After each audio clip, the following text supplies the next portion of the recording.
جب لڑکا پیدا ہوتا ہے تو اس کا ختنہ نہیں ہوا ہوتا، لیکن ہمارے پیارے آقا صلی اللہ علیہ وآلہ وسلم جب پیدا ہوئے تو آپ صلی اللہ علیہ وسلم کا ماں کے پیٹ کے اندر ہی ختنہ ہوا تھا، دنیا میں آپ کا ختنہ نہیں کیا گیا۔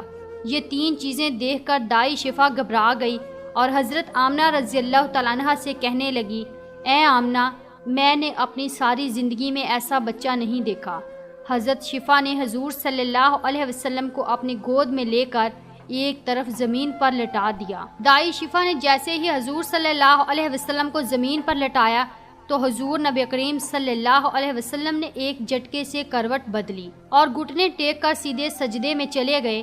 یہ دیکھ کر حضرت آمنہ رضی اللہ تعالیٰ عنہ کی حیرانی کی انتہا نہ رہی۔ پورے 15 منٹ تک حضور نبی کریم صلی اللہ علیہ وسلم سجدے میں رہے اور پھر اپنا سر اٹھا کر آسمان کی طرف انگلی سے اشارہ کیا اور ساری دنیا کو بتا دیا کہ اے لوگو، اس دنیا کو پیدا کرنے والی ذات صرف اللہ ہی کی ہے۔ حضرت آمنہ رضی اللہ تعالیٰ عنہ فرماتی ہیں کہ میں نے اپنے بچے کو اپنی گود میں لیا تو اچانک کیا دیکھتی ہوں کہ آسمان کے تارے زمین کے قریب ہوتے چلے جا رہے ہیں، اور پھر اچانک ایک بادل کا سایہ میرے کمرے کے اندر آیا اور پھر میری گود سے میرا بچہ اس بادل کے سائے میں غائب ہو گیا۔ اس بادل کے اندر سے ایک آواز آنے لگی، اے جبرائیل علیہ السلام، اس بچے کو ساری دنیا کے چکر لگواؤ، سارے نبیوں کی خوبیاں دو، یوسف کی خوبصورتی دو، اسے ایوب کا صبر دو، اسے ابراہیم کی دوستی دو، اسے داؤد کی میٹھی زبان دو۔ اور پھر حضرت آمنہ رضی اللہ تعالیٰ عنہ فرماتی ہیں کہ تھوڑی دیر بعد وہ بادل کا سایہ ختم ہو گیا اور میں دیکھتی ہوں کہ میرا بچہ میری گود میں لیٹا ہوا تھا۔ صبح ہونے والی تھی۔ دائی شفا نے باہر نکل کر حضور نبی کریم صلی اللہ علیہ وسلم کے دادا حضرت عبد المطلب کو خوشخبری سنائی اور کہا کہ اے عبد المطلب، تجھے پوتا مبارک ہو۔ یہ سن کر رات بھر کے جاگے عبد المطلب کی ساری تھکن جیسے ایک پل میں ختم ہو گئی ہو، اور وہ اتنا زیادہ خوش ہوئے کہ ان کی آنکھوں سے آنسو بہنے لگے، اور دائی شفا سے کہا کہ جلدی سے مجھے میرا پوتا لا کر دو۔ دائی شفا جیسے ہی حضور صلی اللہ علیہ وسلم کو باہر لے کر آئی تو نظر پڑتے ہی سب کے ہوش اڑ گئے۔ اس قدر خوبصورت بچہ آمنہ کے گھر میں پیدا ہوا ہے۔ سارے چچا بھی اپنے بھتیجے کو دیکھ کر بہت زیادہ خوش ہوئے، یہاں تک کہ جب ابو لہب کی باندی صوبیہ نے جا کر ابو لہب کو خوشخبری سنائی کہ اے ابو لہب، تجھے بھتیجا مبارک ہو، یہ سن کر ابو لہب اتنا خوش ہوا کہ اس نے اپنی باندی صوبیہ سے کہا، جا، میں نے تجھے بھتیجے کی خوشی میں آزاد کر دیا۔ حضرت عبد المطلب بہت بوڑھے ہو چکے تھے، لیکن پھر بھی مارے خوشی کے اپنے پوتے کو گود میں لیے کعبہ کی طرف دوڑتے چلے جا رہے تھے۔ سارے مکہ والے بھی خوشی سے نعرہ لگاتے ہوئے حضرت عبد المطلب کے پیچھے چل رہے تھے۔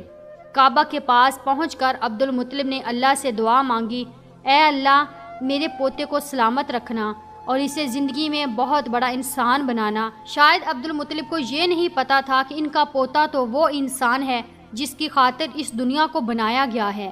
ان کا پوتا اتنا بڑا انسان ہے کہ اللہ نے معراج کے موقع پر زمین سے اٹھا کر 7ویں آسمان پر اپنے سامنے بٹھایا اور اس سے باتیں کی۔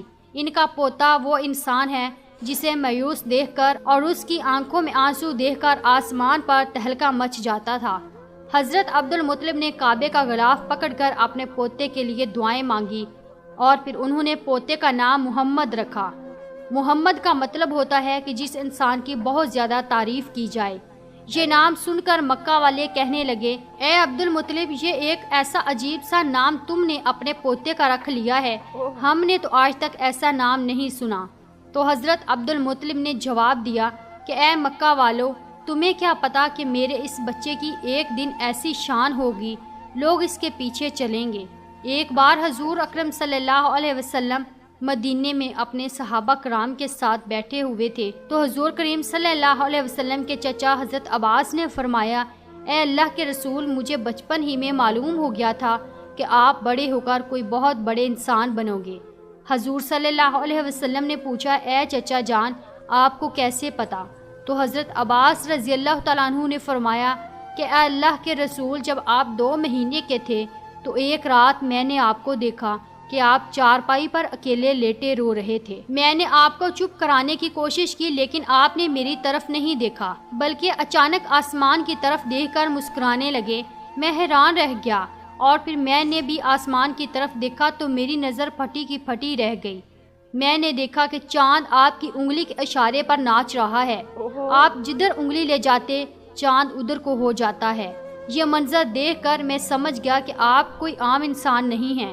حضور صلی اللہ علیہ وسلم نے فرمایا کہ ہاں میرے چچا جان، آپ صحیح فرما رہے ہیں کہ بچپن میں چاند مجھے کہانیاں سناتا تھا، میرے ساتھ کھیلتا تھا اور مجھے رونے نہیں دیتا تھا۔ سبحان اللہ، ایسے تھے ہمارے نبی کہ جن کے گھر میں اتنی غریبی تھی کہ ان کی ماں اپنے اس یتیم بچے کے لیے ایک کھلونا تک نہیں خرید سکتی تھی، تو اللہ نے چاند کو حکم دے دیا، اے چاند تم میرے محبوب کے لیے کھلونا بن کر اسے کھلاؤ اور اسے رونے مت دینا۔